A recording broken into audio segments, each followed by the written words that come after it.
Welcome back to another video. Today we are in the Open Great League, and let's see what team we're going to be rocking with today. First, we're going to be using the Registeel paired with the Lickitung and the Sableye here. So Great League, as you can see, we are resisting the charms from the Ninetales.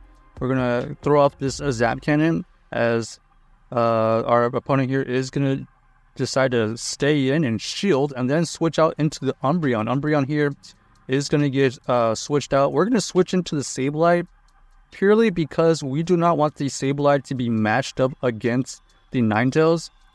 This is a not so great matchup for the Sableye against this Umbreon, but we got a shield advantage, so we're actually just going to take the chip damage and hope that our backline wins the game. So we're going to go for this return right here. This return will go through, and it does take out the Umbreon. So even though that was a terrible matchup for the Sableye, we are able to even get that Umbreon out of the way. So our opponent ends up leaving because that's a really bad situation for them. So next game, let's see what we find. We got the Skarmory versus the Reggie. We have a great lead here. Here, the idea is to wait for them to either switch out like they just did right there, or build up a lot of energy. So Glider comes back in. We're going to come in with our Sableye here. Sableye is going to be able to tank one move. And once again, we're just here to do some chip damage because as you can see here, this Glider is able to get to these moves way faster than this Sableye. So we're going to shield and get to another foul play here. Okay, so our opponent ends up double shielding. Okay, we'll take that. Now we have a decision to make. We're going to come in with the Reggie, or we're going to come in with the Lickitung. If we come in with the Lickitung, we're going to be able to do some immediate neutral fast moves, and that's exactly what we do. Our opponent just throw the dig, so we have to tank that first dig. This probably is another dig here. So they actually end up trying to switch out, but we are able to counter swap into the Reggie and catch a move. Now we're going to throw the Zap Cannon. This Zap Cannon does go through because they have no shields, and we are able to farm down for some extra energy. So let's see, one shield with what they have in the back. Let's see if we can win this. So we're going to be able to get to the Zap Cannon here. This Zap Cannon does get the debuff, so that is huge. Now we have to decide if we want to shield this one or not. I don't think that they can get to enough moves to win. So okay, our opponent is able to get to a move here. Is it going to be enough? No, Aerial Ace is not going to be enough. And because they allow us to farm down, we are going to be able to get to another Zap Cannon here to throw back at this to throw at this Lantern for the win. So GG's to our opponent right there. The Registeel with some energy right in the back was crucial.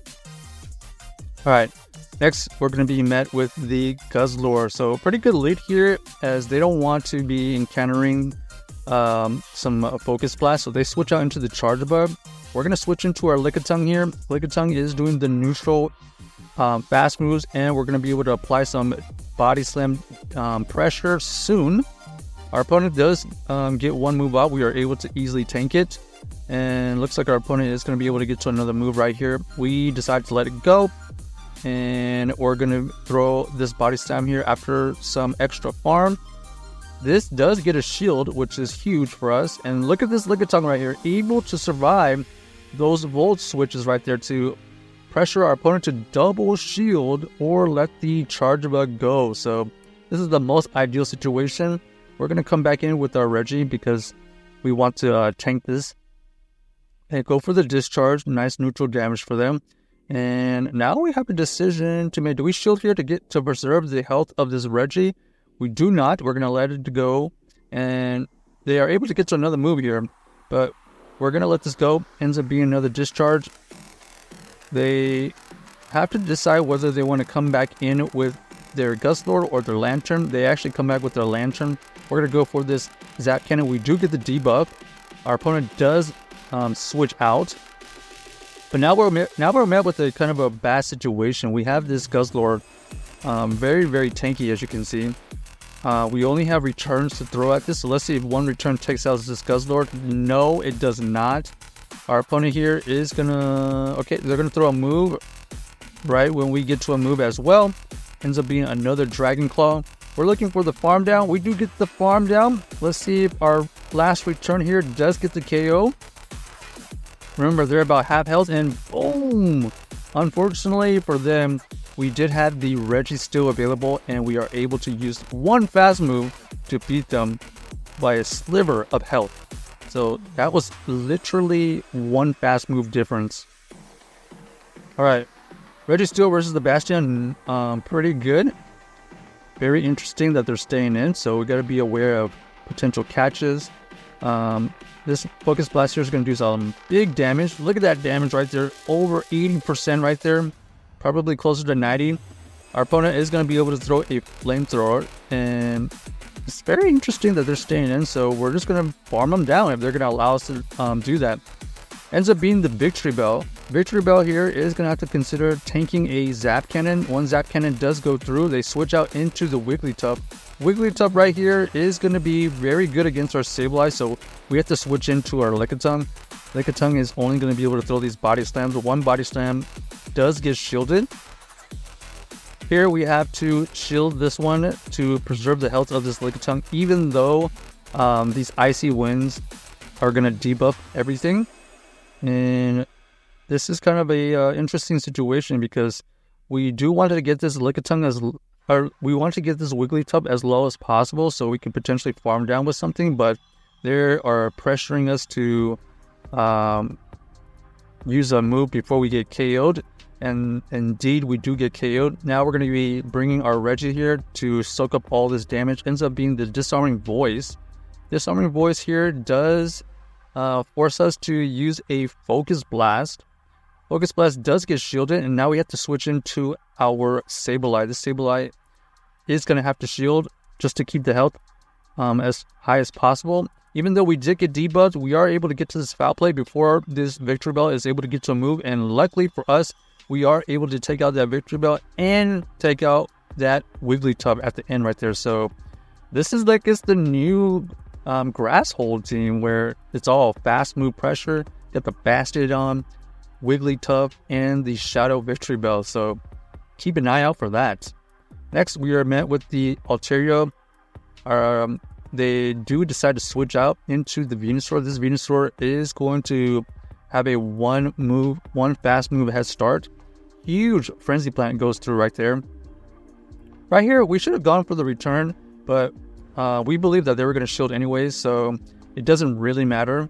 But in that case, we were only going to get to one move, so you might as well throw the return. I thought we could get to 2 foul plays, but that's not the case. So we're going to go back in with our Reggie here. This Reggie is going to have to tank this Frenzy Plant. And our opponent does... let's see where this Zap Cannon goes. Zap Cannon goes straight back into the Altaria. We do get the debuff, so that's great news for us. We do not have to shield this. And now we have a decision to make. Are we going to go for this Zap Cannon here, or are we going to bank a move? We decide to go for the Zap Cannon because we want a shield or big damage. And we do take out the Altaria. Let's see what they have in the back. We have 2 shields with our Lickitung. Are we going to be able to win the back line? No. Ends up being the Obstagoon. So unfortunate for us that the Obstagoon was lurking in the back right there. I guess, I mean, hindsight is 20/20, but instead of using our Sableye, on the Venusaur, maybe we should have gone with the Lickitung, but it would have been tough. This Obstagoon is pretty big core breaker for our backline anyways. So here we're just going to do some chip damage. We're going to see how much damage can this Lickitung actually do. Ends up being... Okay, I guess we're just going to allow this to go through, so we won't actually know. Alright, well, check out this team if you haven't already, and let us know if you enjoyed the video.